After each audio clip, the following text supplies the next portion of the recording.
تو بہرحال بتانا مقصد یہ ہے کہ اللہ رب العالمین کی اطاعت کی بنیاد پر سب معاملہ ہوتا ہے۔ قلب علی نام رکھ لینے سے معاملہ نہیں۔ بہت سے لوگ محمد احمد نام رکھ لیے اور اعمال نہیں ہو تو کیا فائدہ؟ اسی لیے فرمایا کہ سید ہونے کے لیے شرط یہ ہے کہ وہ فرما بردار اطاعت گزار ہو، اللہ کے نبی کی فرما برداری کر رہا ہو۔ اس لیے کہ سید ہونے کے بعد جس کا سلسلہ نسب نبی پاک صلی اللہ علیہ وسلم سے، اور وہ شراب پی رہا ہو، وہ گناہ کر رہا ہو، وہ زنا کر رہا ہو، بہت سختی کے ساتھ، کیونکہ وہ آل رسول اللہ صلی اللہ علیہ وسلم اہل بیت میں سے ہے، اس کو تو اور سختی سے سوال کا جواب دینا پڑے۔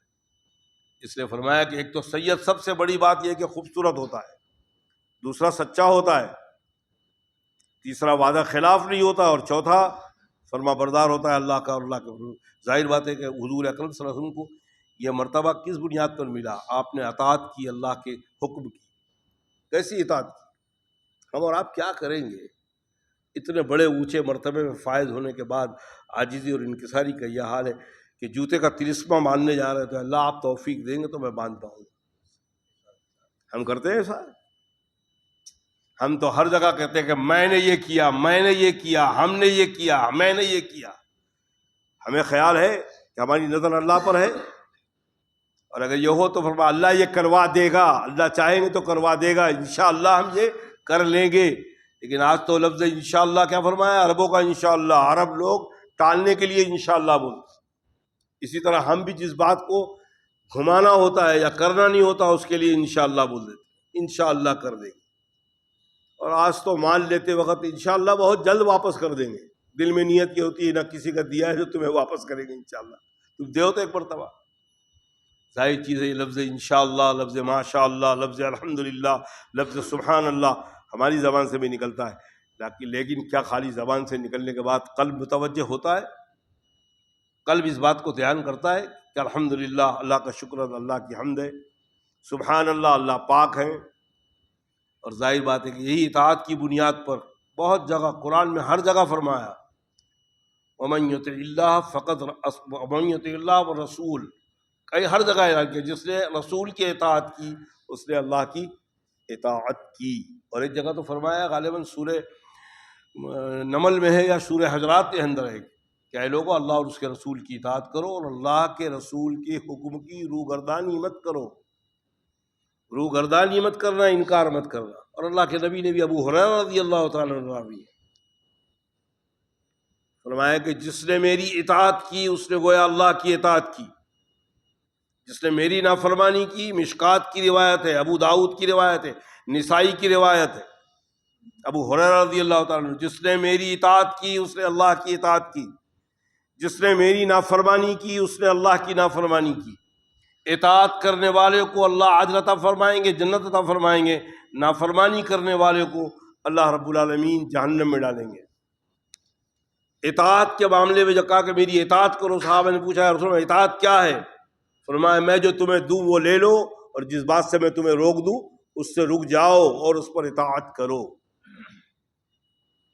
ہم قرآن پاک پڑھتے ہیں، حضرت عائشہ صدیقہ رضی اللہ تعالیٰ عنہ صحابہ جا کے پوچھا کہ ام المومنین ہم باہر کی زندگی جانتے ہیں، مسجد کی زندگی جانتے ہیں، جناب رسول کی گھر والی زندگی نہیں جانتے۔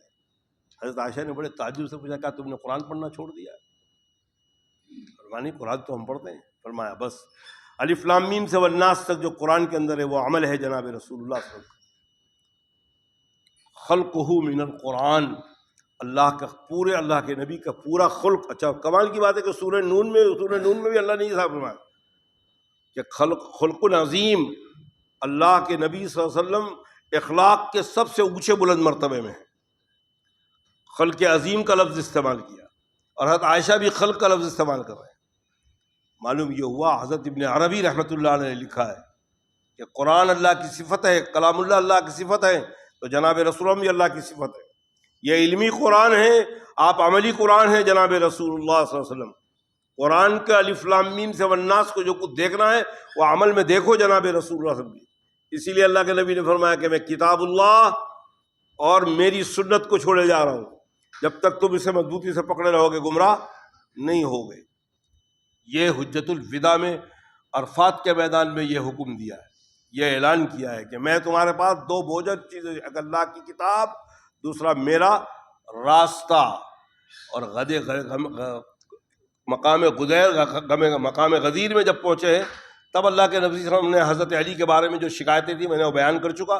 اس وقت اللہ کے رسول فرمایا کہ میں تم پر بہت دو بوجھل چیزیں چھوڑے جا رہا ہوں, ایک اللہ کی کتاب اور ایک میرے اہل بیت, یعنی میرے اہل بیت سے محبت کرنا. وہ عام حکم نہیں تھا, عام حکم حجت الوداع میں عرفات کے میدان میں اللہ کے نبی نے دیا کہ کتاب اللہ اور اللہ کی سنت, اللہ کے نبی صلی اللہ علیہ وسلم کا طریقہ وہ سنت کہلایا. آپ قرآن پڑھتے ہیں گویا اللہ کی صفت کا نظارہ کر رہے ہیں. ابن عربی فرماتے ہیں کہ جس نے قرآن پڑھا گویا اس نے دیدار کیا جناب رسول اللہ صلی اللہ علیہ وسلم کا, کیونکہ وہ بھی ایک صفت ہے اور محمد صاحب بھی ایک صفت ہے. یہ علمی قرآن ہے, وہ عملی قرآن ہے. میرے پاس ایک ناستک آیا تھا, دہریہ تھا, جو اللہ کو مانتا نہیں تھا. اس نے آ کے عجیب سوال مجھ سے کیا کہ اللہ, یہ قرآن جو ہے اللہ کا کتاب, اللہ کا کلام ہے. آپ لوگ کہتے ہیں کہ دو قرآن ہیں, ایک عملی قرآن ہے, ایک علمی قرآن ہے. علمی قرآن جو ہم تلاوت کرتے ہیں یہ قرآن ہے, عملی قرآن ہے جناب رسول اللہ صلی اللہ علیہ وسلم. اب دیکھیے وہ اللہ کی ذات کو نہیں مانتا, لیکن جناب رسول اللہ پہ کیسے کیچڑ اچھال رہا ہے. فرمایا کہ اس قرآن پاک کو ہمارے استاد نے بتایا کہ جزدان میں لپیٹ دو, اور جزدان میں لپیٹ کے رکھ دو. قرآن پاک تو جزدان بھی پاک, قرآن کو جس کپڑا چھو لیا وہ بھی پاک. اب دیکھیے کیسی ذہانت چلتی ہے آج کے دور میں دہریوں کی. اسی دہریوں کی باتوں سے جو عمل والے مسلمان, ایمان والے مسلمان, وہ بھی اسی انداز کی بات کرتے. اب اس نے پوچھا کہ جب یہ اس علمی قرآن کا جزدان پاک ہے تو اس عملی قرآن کا کوئی جزدان ہے کہ نہیں؟ یعنی محمد صلی اللہ علیہ وسلم کا کوئی قرآن لباس ہے کہ نہیں؟ میں نے کہا ہے نا. قرآن نے فرمایا ہننا لباس لہننا, میاں بیوی آپس میں ایک دوسرے. میں نے کہا عملی قرآن کا بھی لباس ہے حضرت عائشہ صدیقہ رضی اللہ تعالیٰ عنہ. اور میں نے کہا قرآن فرمایا کہ ہننا لباس لہننا, میاں بیوی ایسے جیسے آپس میں ایک دوسرے کے لباس. یہ مثال دی ہے لباس. لباس برائیوں کو, تمام جسم کی کمیوں کو, تمام جسم کی ان تمام برائیوں کو لباس ڈھانک لیتا ہے. میاں بیوی والے فرمایا دوسرے کے ایک لباس ہے, ایک دوسرے کی برائیوں کو, ایک دوسرے کی تمام غلطیوں کو چھپانے والے. میں نے کہا یہ لباس ہے جناب رسول کے حضرت عائشہ صدیقہ رضی اللہ تعالیٰ عنہ. اور آپ کے قرآن کی, آپ کے استاد نے قرآن کے جزدان کی پاکی آپ کے استاد نے بتایا, قاری نے بتایا, امام نے بتایا. اور جناب رسول کے لباس کی پاکی اللہ نے سورہ نور میں نازل فرمایا. سبحانک ھذا بہتان عظیم, کہ اللہ پاک ہے اور وہ پاک گواہی دے رہے ہیں کہ میری عائشہ ایسی نہیں ہے. قیامت تک مسلمان پڑھیں گے. اس لباس کی پاکی کا اقرار اللہ کر رہے ہیں. تو خاموش ہو کے گیا, میرے سامنے کلمہ پڑھا. فرمایا آج سے میں اللہ کی ذات کو, جب اللہ کے نبی کا یہ حال ہے تو اللہ کا کیا حال ہوگا.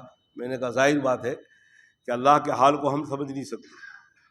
اللہ کے حال کو تو اللہ نے جتنا بتا دیا انبیاء علیہ السلام کو, ان کو سمجھ میں آ گیا. اسی لیے اللہ کے نبی نے فرمایا کہ اللہ کی تجلیات پر غور کرنا, اللہ کی بنائی ہوئی کائنات پر غور کرنا, آسمان پر غور کرنا, زمین پر غور کرنا, چاند پر غور کرنا, سورج پر غور کرنا, اللہ کی ذات پر کبھی غور نہیں کرنا کہ اللہ کی ذات کیسی ہے. وہاں جاؤ گے تو گمراہ ہو جاؤ گے کہ اللہ کی بات سمجھ میں آنے والی. لیکن تجلیات پروردگار عالم, اللہ کی صفات, یہ کائنات کو بنایا تو آسمان کو دیکھو, پورے آسمان کو, پوری زمین کو دیکھ لو. آپ کہیں پہاڑ پر اونچر کھڑے ہوں گے تو آپ کو زمین اور آسمان دونوں ملتے ہوئے نظر آئے گا, جبکہ حقیقت میں ملا ہوا نہیں ہے. یہ آپ کی نظر کا دھوکہ ہے, حقیقت میں ملا ہوا نہیں. اور پورے آسمان میں کہیں آپ کو ایک ستون نظر نہیں آئے گا. بغیر ستون کے اتنے آسمانوں کو اور بادلوں کو کس نے کھڑا کر دیا؟ اللہ کی ذات. اور زمین, بہت سی زمین ایسی ہے جو بالکل بنجر ہے, بارش ہوتی ہے لیکن پانی بہہ جاتا ہے, اس میں کوئی اناج پیدا نہیں ہوتا, کوئی درخت پیدا نہیں ہوتا.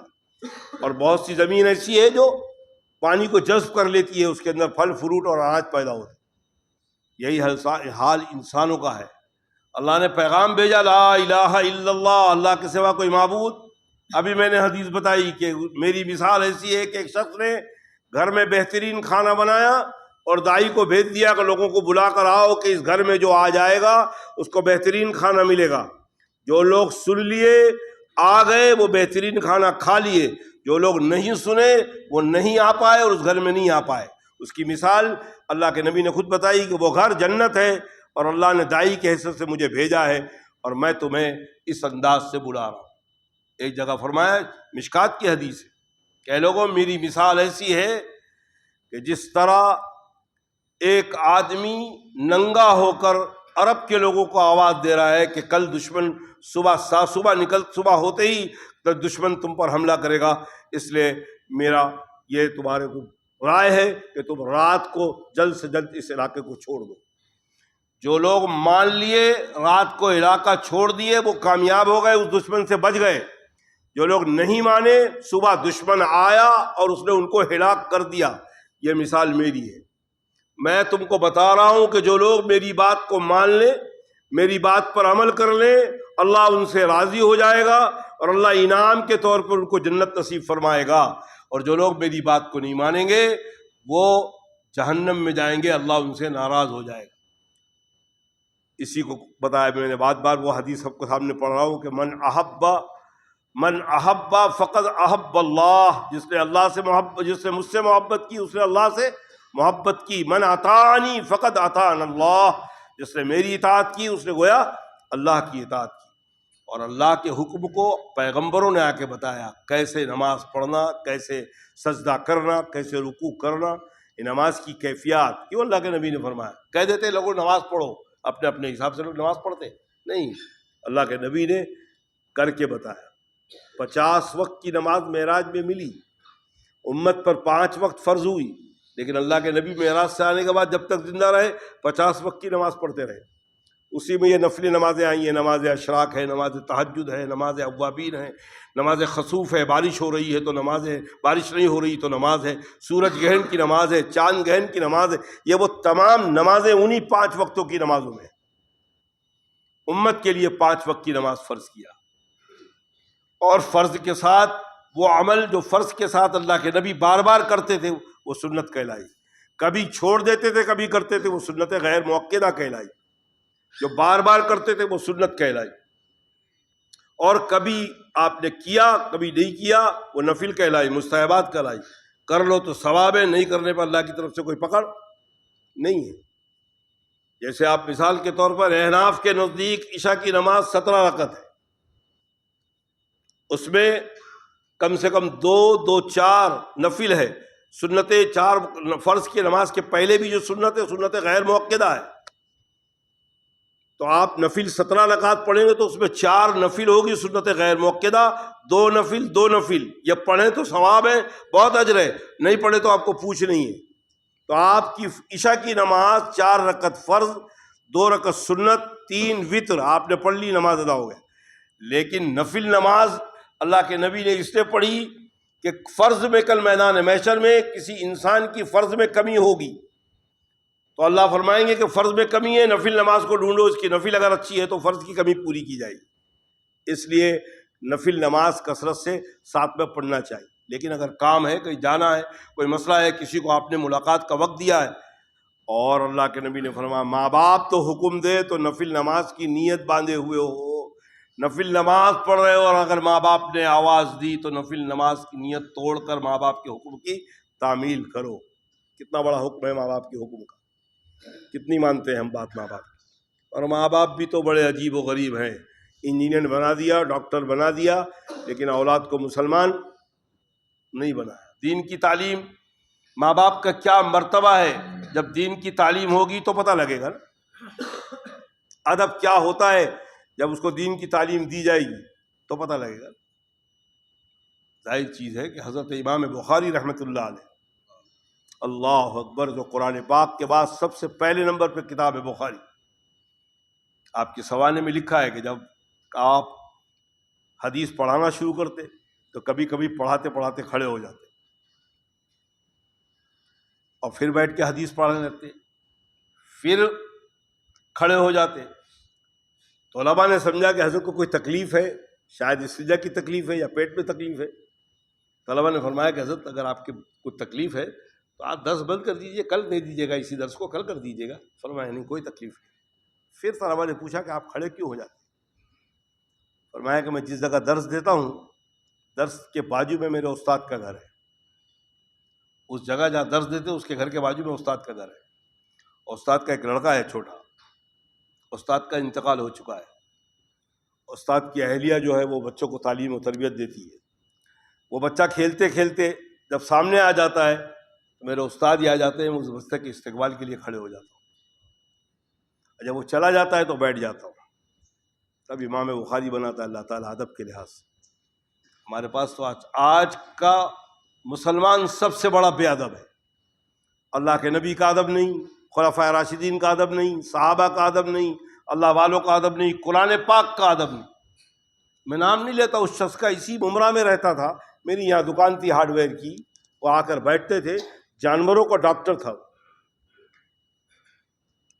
میرے پاس آ کے بیٹھنے لگا، علاج کے لیے آیا، اور عجیب قسم کا اس کی کیفیت ہوتی تھی اس کی اور اس کی بیوی کی، کہ جب ہم نماز میں جاتے ہیں اور جب سجدے میں جاتے ہیں تو آواز آتی ہے کہ تم مہندی ہو، اور اس کی بیوی کو آواز آتی ہے کہ تم مریم ہو۔ یہ خباثت، آج دجالی دور میں یہ معاملات ہوتے ہیں۔